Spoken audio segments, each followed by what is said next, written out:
And we're back on the air. This is Andy Alberti with the Andy Alberti Show. And Mr. Producer, if you could give me a little volume in the headset, that would be great. Uh, we have a stand-in today for Mr. Producer, and he's looking for the volume control. In the meantime, I want to thank you all for tuning in today. And my first topic of the day, I want to tell you what topics I want to cover today because it could be a very busy day. I want to talk about going to the dentist, about the maths, about your licenses with DMV, dictionaries, and you know that's a big topic for me, dictionaries. The fact that names matter. I want to talk about the cost of government. You have no clue about what I'm going to tell you today. So if you want to know where all the money in government is going, stick around. So first I want to talk about going to the dentist. First thing I want to say is this. Everybody is always intimidated by going to the dentist. That's the main reason that they don't go. It hurts or it could. And sometimes you have a little bit of pain when they're picking around in there to look to see what's got to be done. But I went to the dentist for the last 2 months. Well, actually, I've been there for the last 6 months. And I was having a problem with the tooth. Every time I ate, food would get caught in there, and I would get an infection for the whole mouth, and everything hurt, and I couldn't understand why. So I asked the dentist if he could save that tooth, and he said, "Listen, it really has to come out." So okay, so that was the first tooth that went, and after that, my entire mouth felt so much better. He was absolutely right. The man knew his business.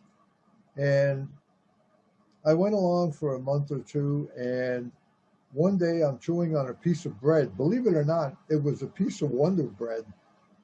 And I heard this loud snap, like a bullwhip snapping, in my head.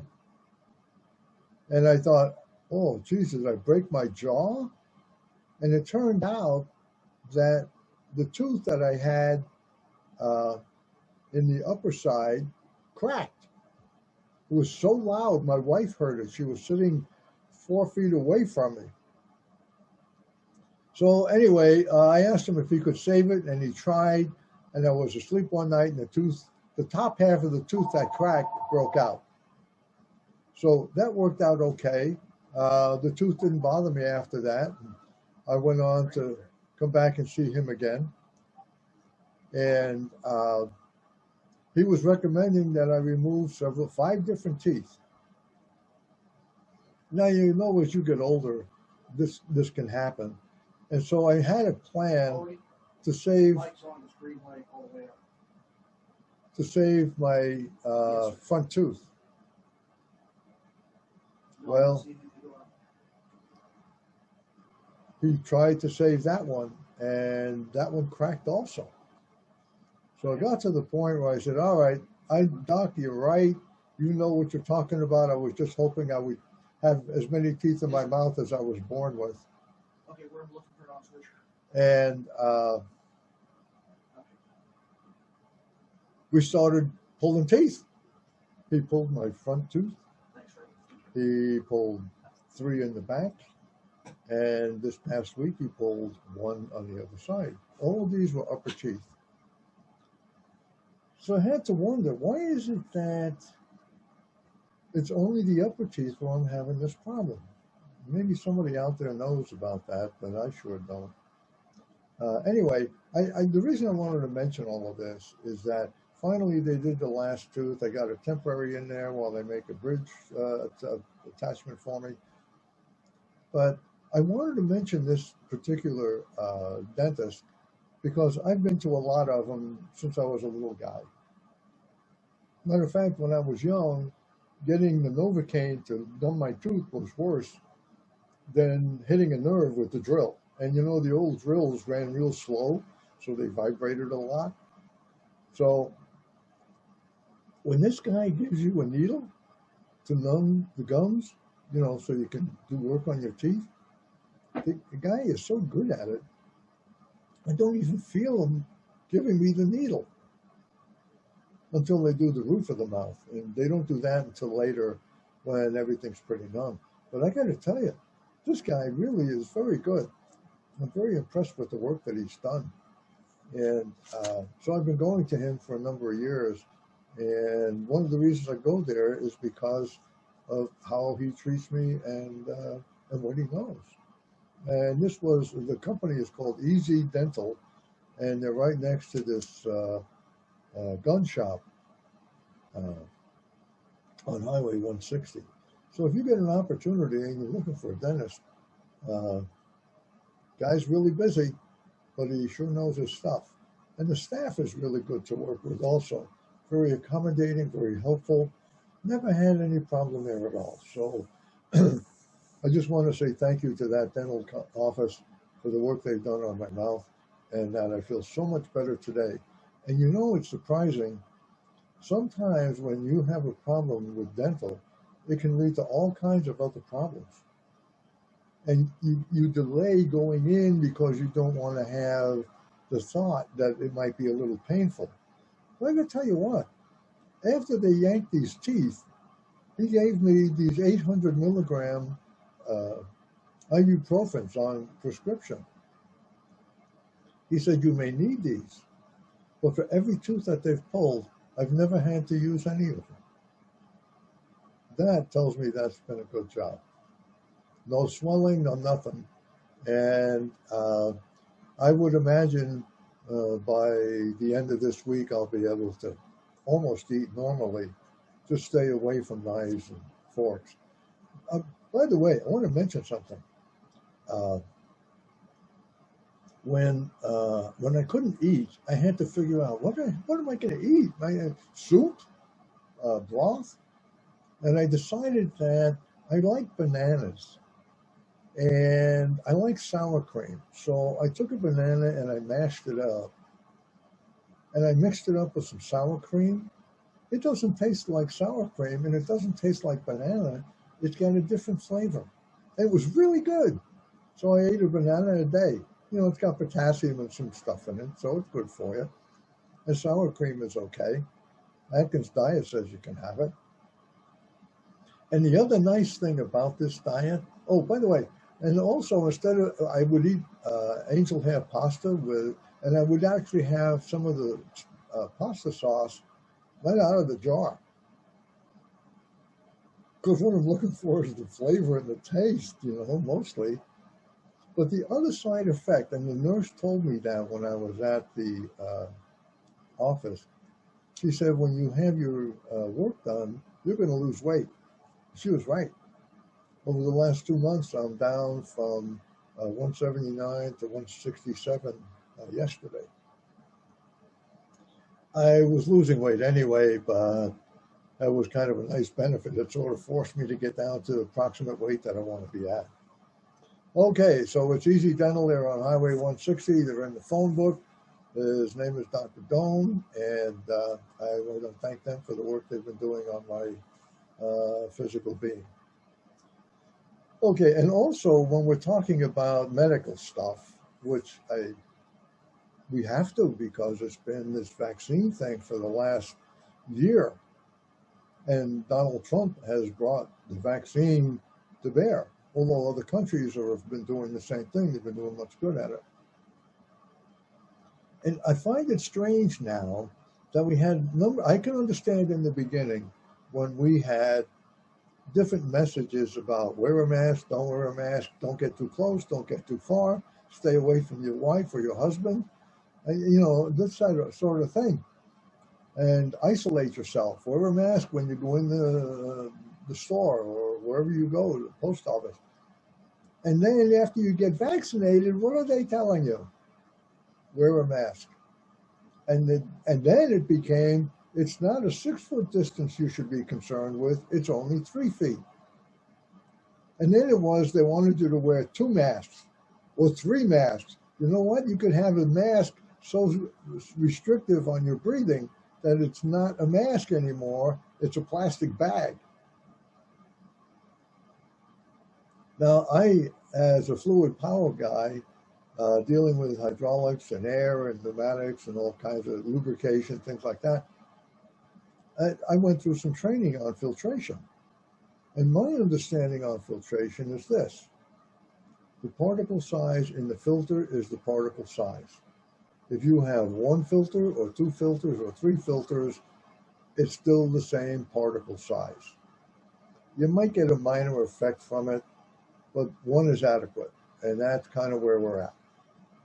So this whole thing with the vaccine, why are they asking us to have a mask after you got the vaccine? It's supposed to work. And so this is a question that's being asked a lot these days. Do we really have a good vaccine? Well, I'll tell you what, I watched the video on a show called Utopia. It's on Amazon Prime. And I watched this video. It's actually a series, eight episodes. And in these episodes, they're inoculating people, and they're murdering people left and right. I mean, it was horrible. They were murdering children, and it was terrible. But my wife wouldn't watch it when it first started. But I said, you know what? I'm going to watch it. I want to see where they're taking this. Well, in episode 8, I can't describe what happened, but the guy that they thought was the villain was actually trying to do something good for the population that lives on this planet. Now, I can't tell you what that was. I can't tell you who it was because that would spoil it for you. And you really need to go through each episode to kind of get to that point so you understand what was taking place. But I can tell you this. I wouldn't be surprised that this whole vaccine episode or a future vaccine wouldn't wind up doing what they claimed in Utopia. Oh, and one of the reasons that I decided to watch the show, I wondered where Utopia was. And in reality, Utopia actually was a physical place. But the story is not about the physical place. The story is about something else. It's a good story. You should watch it. If you don't have Amazon Prime, and you can't download and save it, you just gotta watch it. So it's one of the benefits of having that Fire Stick they give you. And listen, for what I'm paying at YouTube, not on YouTube, but I'm paying on Dish and Direct. What I paid there, the cost of Amazon Prime is cheaper. You pay an annual fee, and that's just about it, unless you're going to pay for some shows you got to rent. But I'm paying Dish $75 every month, and I think it's like $100 for Amazon for the year. Plus, you get 2-day shipping and a whole bunch of stuff. So enough of that. Now, last week, we talked about some of the things that go on in our breakfast on Thursday mornings. And we had discussed going down to the Department of Motor Vehicles to interview some people that were standing in line. So we were told, I went down there to renew my license to get a duplicate. And we were told that, well, you can't go in there, and no, you can't get an appointment now. You'll have to come back on Monday, stand in line, and get an appointment if you're lucky.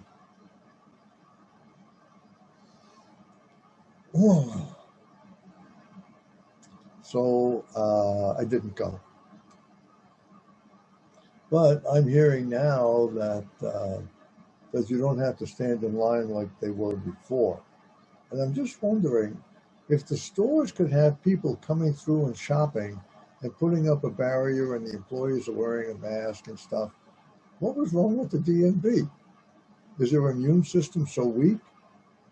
Or they can't wipe down the counter after everybody comes in, if that's what they have to do? I mean, you go into stores and in places they're wiping it down. If I go to the doctor, they wipe down the table every day that you're there. So I don't understand what went on at the DMV. And let me tell you what, you could not call the Division of Motor Vehicles because nobody would answer the phone. They must be on a one-day work week. There's no explanation for that. It just said, the phone just rang and rang and rang. So it did say, though, that if you wanted an appointment, you could go online and schedule an appointment in Las Vegas or Washoe County, large counties. But a place like Pahrump or Tonopah, you couldn't do that.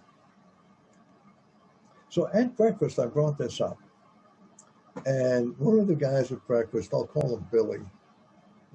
He knows who he is. Billy said that he drove up to Tonopah and there was no line. He went right in and got his business done and came home. That's only killing 7 hours in a day. Maybe you'd have done better to just stand in line and get an appointment. I don't know. But I'm told that things have changed now. So on Monday, we are going to go down there. I'm going to go down with my press credentials. And if there's people in line, we're going to get some interviews. And I'd like to kind of go inside and see. Maybe we can interview the person who was running the DMV. I don't think anybody else has done that here in Pahrump, but certainly that's what we'd like to do. Now, I do want to get to something else. And I did promise I had some different topics. When you moved here, why did you move to Pahrump? Let me tell you why I moved here. Because it was more open. There wasn't a lot of oppressive laws and rules and regulations. It was a free area to live. You felt freedom here. And I was raised in the country where we didn't have any real laws. If you saw a cop car, you were lucky because they were few and far between. They only would respond to really serious crimes, There was no speeding tickets and that kind of business. But one of the things that attracted us was having lived in California and lived in New York, and I actually have lived in a number of other states and countries. I've been in England and Spain, Morocco, trips to France and Germany. Wherever I've lived, I've never been able to watch the sun rise and set or see the moon rise because there were trees or there were hills or something like that. And when I came to Pahrump, the magnitude that impressed me about just the rising sun on a full moon, looking at it from coming in on Highway 372 from Shoshone, just as it's getting dark, I got to tell you, it was a very emotional, almost magical experience. It was almost like going to Mount Haleakala in Maui to see the sunrise. We did that one year. And when we got to the top of the mountain, the sun hadn't come up yet, and there were some clouds. And everybody who was there ahead of me, it's cold. They're at over 10,000 feet. And, as you go up in altitude, the temperatures drop. And if you're a pilot, as I recall my piloting days, every 1,000 feet, the temperature is supposed to drop 2.5 degrees. Actually, if you drive over Spring Mountain, coming in from Vegas or going to Vegas, as you go up the mountain, the temperature gets cooler. Well, that's just a natural phenomenon. So here we are up at the top of Mount Haleakala. And you see these pictures in the Bible of people in their shawls and they got a blanket on them, or they're dressed in robes and things.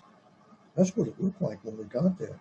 It was almost like a mystical experience, almost like a religious experience, and nobody's saying anything. It's so quiet, kind of like living here. And then you start to see the rays of the sun as it breaks through the clouds. And it becomes like a magical experience. My wife and I both commented about it. It was really something to see. And we didn't live here in Pahrump yet. So when I made the trip out here to Pahrump, from the last Comdex show they had in Vegas, which was a big time computer show, the attendance was only 50,000. So the show ended early, and I had a chance to come out here and see this little town on the map. And when I came over the mountain and I could see, well, I had this feeling come over me that I belonged here. And so I'm telling you all of this because a lady named Jean Frenette, I hope I'm pronouncing that properly, she wrote about Pahrump's not dark skies place anymore. What she's talking about in her letter to the editor, Jean says that she's missing the dark skies at night where you can look at the stars and the Milky Way. People out here have had telescopes. It's not like it used to be because more and more people are coming here. And she's complaining about some of the people who have come here and have lights on all night long, these bright lights. I mean, some of them are really bright, and they're just kind of polluting the skies with light pollution, if you will. So from that vantage point, I'm a little disappointed. If the population coming here would just leave the lights off at night, I have to tell you, I don't put the lights on in my yard at night. And there have been times when I drive by my own house coming home. I like it that way. If I want the lights on, I'll turn them on, but they don't have to be on all night. You're not protecting anything. If somebody wants into your house, they don't care that the lights are on. It helps them see better. Have a dog. And there's one other thing that ties in with this dark skies phenomenon, and that is daylight saving time. Did you know that right now in the state, they are talking about daylight savings time? And what they're talking about is, what the heck are we thinking when we change the clocks twice a year? That is one of the, it sounds like a smart thing, but here's the way I see it, and I hope you do too. There are 24 hours in a day, and during that 24 hours, there's a certain amount of light that we get. And as a matter of fact, there was an article written in one of the newspapers in Nevada about this, and it was about Senate Bill 153 at the state legislature, which right now is in session, and this is the month of April. You know, the state legislature meets only 4 months out of every 2 years, and right now this is when they're doing it. So anyway, Senate Bill 153 is a question of, should we go on daylight saving time year-round?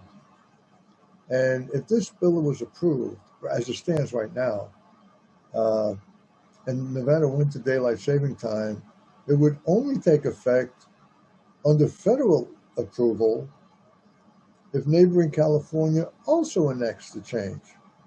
Well, I don't care about California. Those people are, I'm going to talk about stupid later, but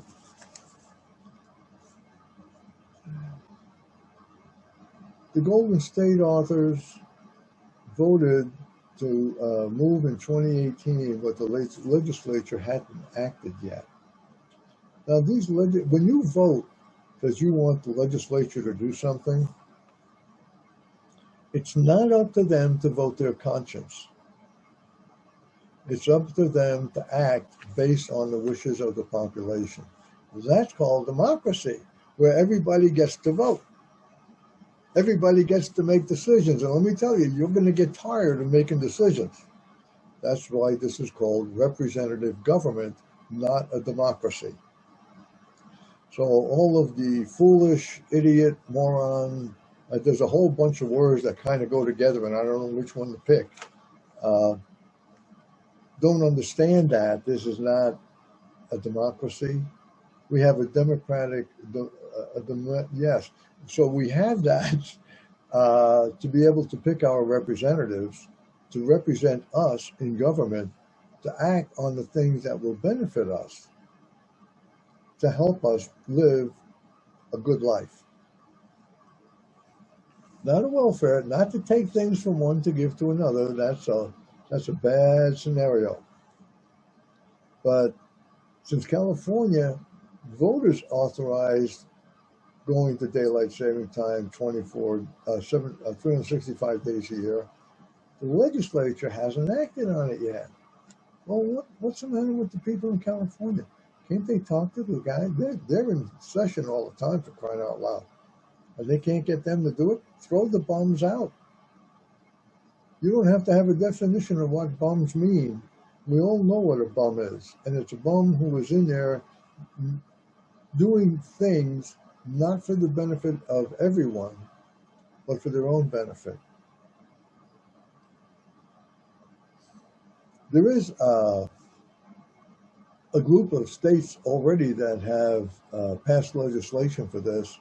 It's Idaho, Oregon, Washington, Wyoming, uh, Alabama, Arkansas, Delaware, Florida, Georgia, Louisiana, Maine, Ohio, South Carolina, and Tennessee. That's the list. It seems to me when Nevada wrote this law or this bill draft is they're called BDRs. When they write a BDR, what they should have written in there, when X number of states have agreed to make the change, even if they haven't changed it, we can change it. Instead, they're going back to the feds to get permission. You know how long standard time has been in Nevada this year? 4 months, November to March. And March is not the 5th month because this took place in the middle of each month. So for the rest of the year, for 8 months, we're on daylight saving time. It's nice, isn't it? It stays light later in the day. And there's some arguments about that. There's a national conference of state legislatures, and it tracks this policy about changing the rules on time. But once you standardize the time, everybody knows what it is. You don't get caught oversleeping or having to change your schedule, or the dog thinks they eat at 5 and now it's 4 or 3 or whatever it's going to be, 2. Listen, it isn't just us. There's a whole bunch of things that get affected when they change the time. And as I said in the beginning of this segment, there's 24 hours in a day, and no matter what you do, the amount of daylight is not going to change, only when you use it. So to think you're saving money by changing 1 hour of every day, that's a false claim. Now, I like Marco Rubio out of Florida because he has the Sunshine Protection Act, and as prime sponsor, he would make daylight saving time permanent year-round except for states on permanent standard time. Okay, so the feds would proclaim that. But why don't we just all go on the same damn time? For crying out loud, what's wrong with us? What's wrong with them? What's wrong with the people in government? Do they like changing? In my house, I have to change 15 clocks, including the watches, when this happens. Cows don't wear watches. Cattle, pigs, the animals don't know. So you either change the time based on daylight savings where you're going to feed them, or they eat at their regular time. It's just they're doing it later. Which brings me to this point. One of the arguments has been that the dear parents do not want to have their children standing in the dark to go to school because the time is different. Here's my suggestion. If everybody's on daylight saving time and it's winter and you don't want little Johnny and Mary to stand outside in the cold when it's dark, have the school change the start time for the school. Doing that would alleviate the problem of changing time for everybody. So don't give me that argument. That's a fallacious argument. And I just don't want to hear about it anymore. I want to go back to daylight savings time. And quite frankly, I had some clocks in my house last year. I refused to change the time. I mentally made the adjustment of the hour. And that was never late. I'm a human being. I have intelligence. Well, that's my own opinion. But still, I was able to calculate the difference between 3 and 4 o'clock.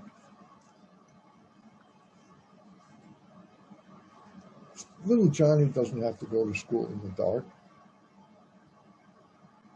Is he coming home in the dark?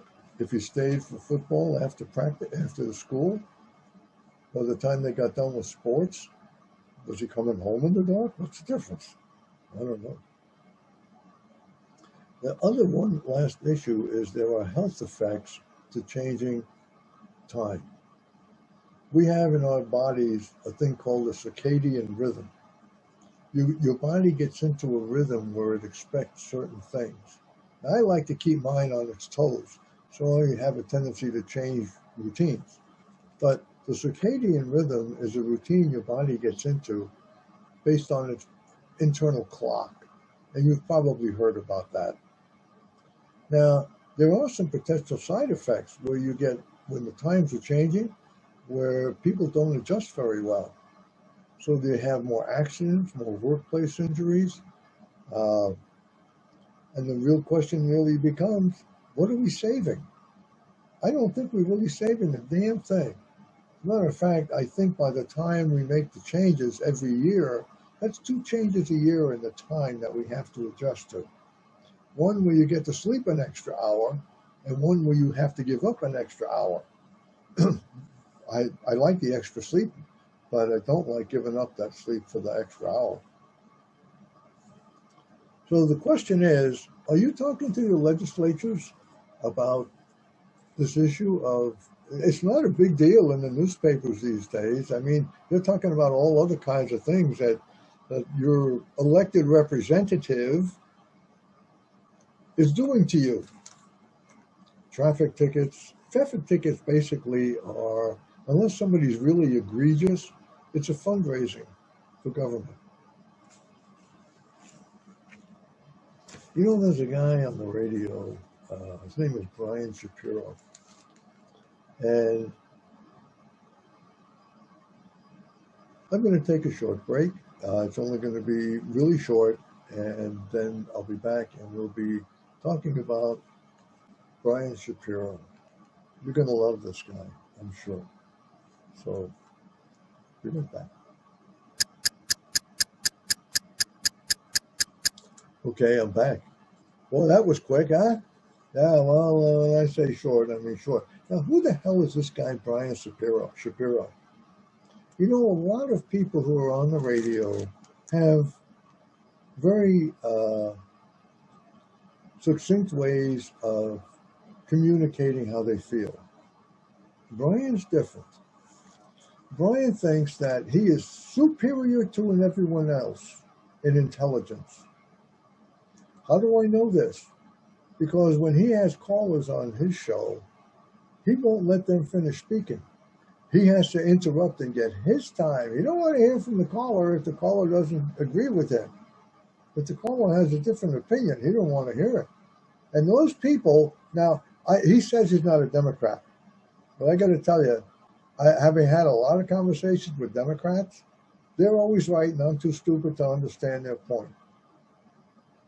That's Brian Shapiro.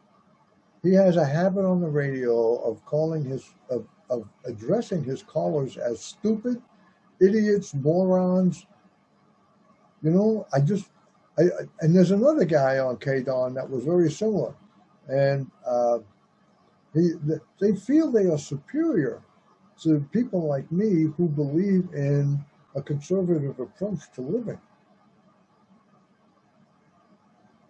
That doesn't mean I don't want to do things. It just means I have a different way of addressing it.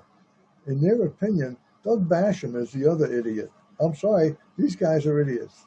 And Someday we should have a discussion about different classifications of idiots. Now, I have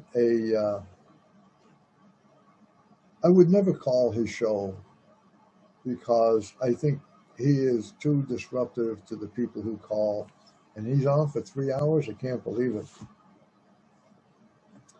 But last week I did a show on the definitions of stupid, and there was several definitions that came up. Let me see if I wrote it down here. Yes. Oh, imbecile. Just to give you a refresher here, there were several classifications of idiots. One of the classification was the imbecile. The imbecile, if you have somebody that's really, really, really stupid, a real idiot, that's the equivalent to 25 to 50 on the scale of intelligence that they have. If somebody is classified as a moron, their scale is 50 to 75. And that's kind of the equivalent of an 8 to 12-year-old. Well, okay, 8 to 12-year-olds have some intelligence, you can deal with them. But somebody who has the IQ of 25 to 50 equal to a child of 3 to 8 years, that's a serious deficiency. But they should be allowed to vote. I mean, what the hell? The rest of them don't do any better voting. Look at what they just put into office. So if you can figure out, oh, by the way, everybody above 75 is basically normal. That's kind of scary when you think about it. Somebody claims, like I have a cousin who claims to have an IQ of 160. And she likes Pete Buttigieg and Joe Biden. She thinks these are just classy people who really know stuff. Jimmy Carter knew stuff. He practically drove the economy into the ground. And I think we're headed in the same direction. So those of you who are out there, by the way, you'll notice I didn't give the phone number out this week. I'm going to be the only idiot on the radio this time. But I looked up the definition of intelligence, and it was smart, shrewdness, intelligent. You can't use the word intelligent in defining the word, but they did. This is out of the Webster's Dictionary. Acumen, clever, capable, witty, and intense. Now, I don't know if I'm witty, but sometimes I make people laugh. So I have this thesaurus. Actually, I have dictionaries that are 3 and 5 inches thick, and I have several of them. And then I have smaller dictionaries, and I have 5 different thesaurus books. I have Webster's new thesaurus in front of me here at the station, and I'm looking at it. I went in there. I wanted to look out in the thesaurus. There are outlawing words you can use. You can't say certain words. No, because if you do, you're a racist. So I thought I would look in the thesaurus to see any other words I could use for the word idiot. Let's outfox these guys. This cancel culture that's out there, the Black Lives Matter, everybody's life matters. We're going to get to that in a little bit. Anyway, so the word idiot. Here's some words you can use in place of idiot because they mean the same thing, but damn well close to it. Ass, blockhead, booby, cretin. You should start writing. Cuckoo, dimwit, dolt, dumbbell, dummy. Dunderhead, you haven't heard that one in a long time. Fathead, there's another one. Featherbrain. Actually, you could use some foreign words like Dudkopf. That's dumbhead in German. Featherbrain, fool, a golem. Never heard that one before. It hasn't even been used. I bet if you used it, they would and said it like they're a compliment. I'm impressed that you're a golem. Your golemness is very impressive. And if they don't know what it is and they don't go look it up, they'll never be offended. And they wouldn't even know you're calling them an idiot. Halfwit, imbecile, mental defective, nincompoop, nitwit, noodle, saphead, schlep, schmo, schmuck, that's a Jewish term, simpleton, thick, and thickhead. Now, I like golem, Golem. Look it up in the dictionary. And next time if you have a chance to call Brian Shapiro, tell him his golemness is really very much appreciated by those of us who have a different point of view. Now, in addition to this thesaurus, I have 5 thesauruses. And 4 of them do not have the word idiot in it. Only this one sitting on my desk right now had the word idiot, so that I could come up with some definition, some similar words that mean the same thing.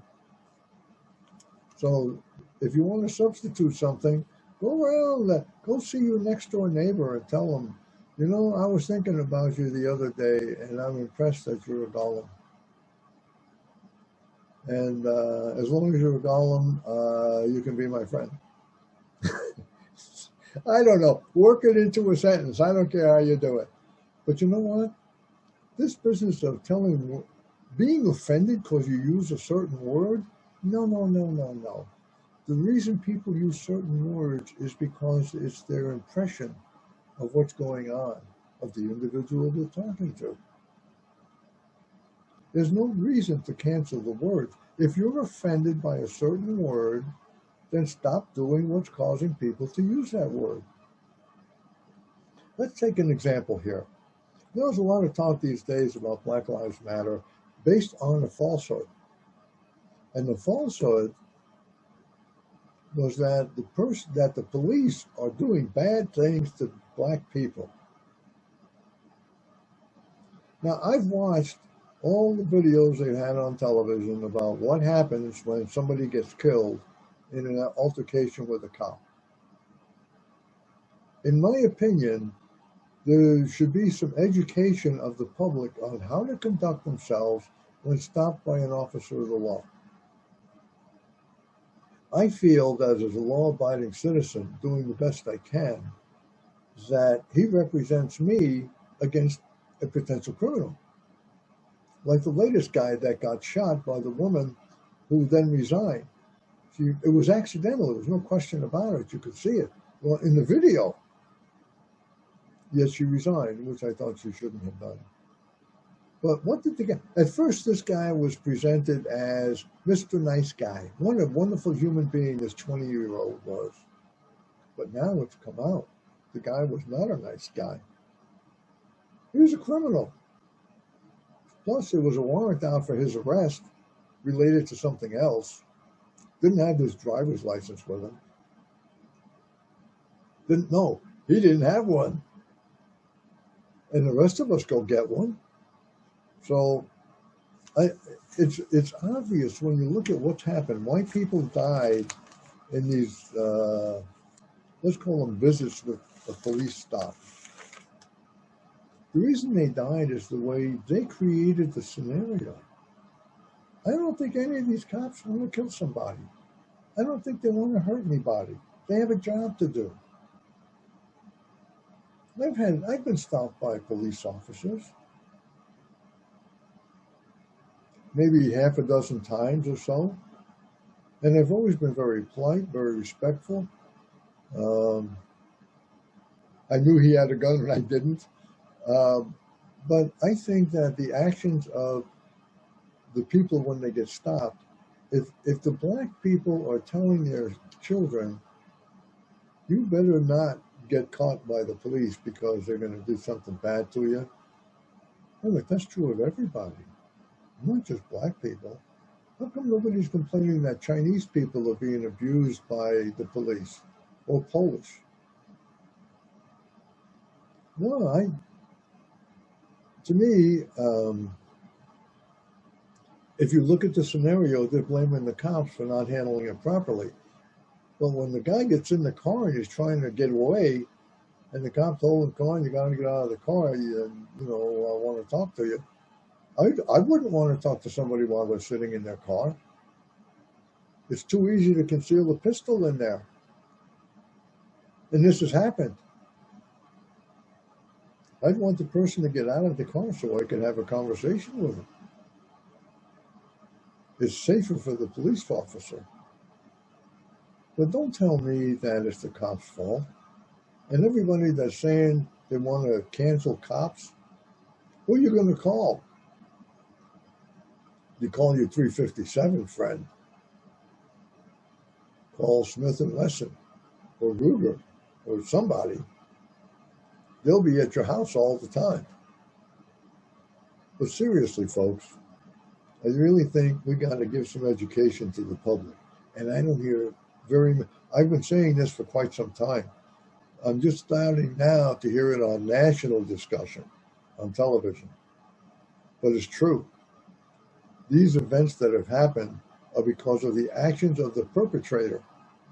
And at the end of this show, you'll see my comment about the perps.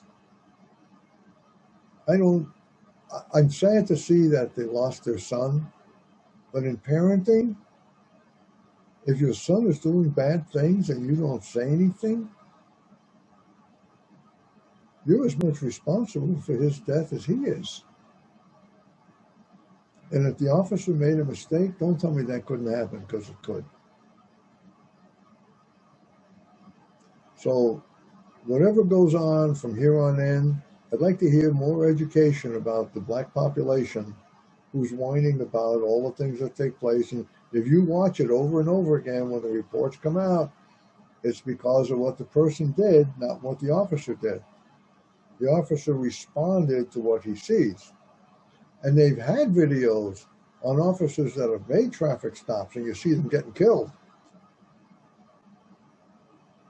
I watched right here in Pahrump when Ian Deutsch was murdered by the perpetrator, right in front of a bunch of people, right in front of Lakeside Casino. There's actually a video. And the sheriff's department has classes, at least they have had, where you could go in and observe the workings of law enforcement in my county. Tour through the jail, watching some videos, discussions with some of the deputies. Very interesting and very informative. I wish they would I wish they would do a short TV show like that. Not the guys that come in with the cameras and chase you around. Just a show on talking about what should a citizen do if you get stopped or the police show up. When they show up, they don't know. They don't have a clue. And it turned out when Ian Deutsch got killed, he was told that they were looking for a pickup truck, a white pickup truck. In reality, it was a white sedan. Talk about having bad information and then finding out 1 second you're alive and a second later you're dead. You can't imagine what that does to a family like that. And these police are on the line every single day. Traffic stops, in my opinion, traffic stops and family arguments are the two worst things, I think, that they have to deal with. And for my money, I want to hear more discussion about the rules of the public's conduct. You want to run away? Boy, you're just asking for it. You're going to make that cop chase you down the street. You're going to get in a car and do 100 miles an hour and have a cop chasing you in his car? Two people are in danger, plus the public. And you're supposed to be the good guy? Give me a break. I want to see you in jail. And now they got another thing. Speaking of that, they had an article recently in the newspaper about executions, about who should actually be executed. Here's how I feel about it. I'm comfortable with everyone I know. What I'm not comfortable with is somebody who is a murderer. Not just a plain old murderer, but a murderer of multiple people at one time. going through an Albertsons and shooting them up, and they don't want to kill this guy. Listen, the guy has no right to live. He's taken too many lives. One life could be an accident, but when you're reloading to go after more people, that's a serious thing. And they want life in prison. You know what? The guy doesn't deserve to live. And as I understand it in the Bible, an eye for an eye and a tooth for a tooth, I'm not a Bible thumper, but the eye for an eye and a tooth for a tooth, I don't have a real argument with that. Because it just seems to me when you take someone's life, the rest of us are now in danger because you've crossed the barrier between killing and not killing. And once you start killing, where's the guarantee that you'll never do it again? Especially when you've gone out there and been killing people in the Alberts, in whatever store it is. And who's supposed to go in and rescue you? Some police officer who's going to put his life on the line. That's a tough job. And I really think that when people like Brian Shapiro say what he says on the radio, he is an idiot, he is stupid, he's a moron, he's worse. The guy ought to be taken off the air. He incites anger and hatred. And I don't normally talk about people on other shows, but that's one that really incites me to no end. So, okay, there's, and I in the beginning of the show, in the last show, I talked about words we can't say. So here's this article on Thursday, April 15th in the RJ. And it says that this case with the Albertsons is one of those that tears at your heart. And there's a little paragraph in there that really frosted me. It said, Workman prefers to use words like the killer or the suspect or other unprintable nouns when discussing Floyd the killer. If the guy was the killer, do you have to call him the suspect? Listen, folks, when you're standing there and you saw somebody shoot somebody and it's on video and you can see the shooting, what? They're not guilty? You're going to find a reason why they shouldn't because mommy spanked him when he was a little baby? Because his girlfriend doesn't want to see him anymore? Get over it. Become an adult. Become part of the society. We would welcome you into it. But when you don't like your society, there's one or two things that should happen. You are either executed for murder, intentional murder, or you get deported to another country where they would welcome you. And I'd be happy to see you go there. I would even volunteer to pay for your flight to go. But God help you if you ever walk back across this border. It would be the last breath you ever took. And that's what I have to say.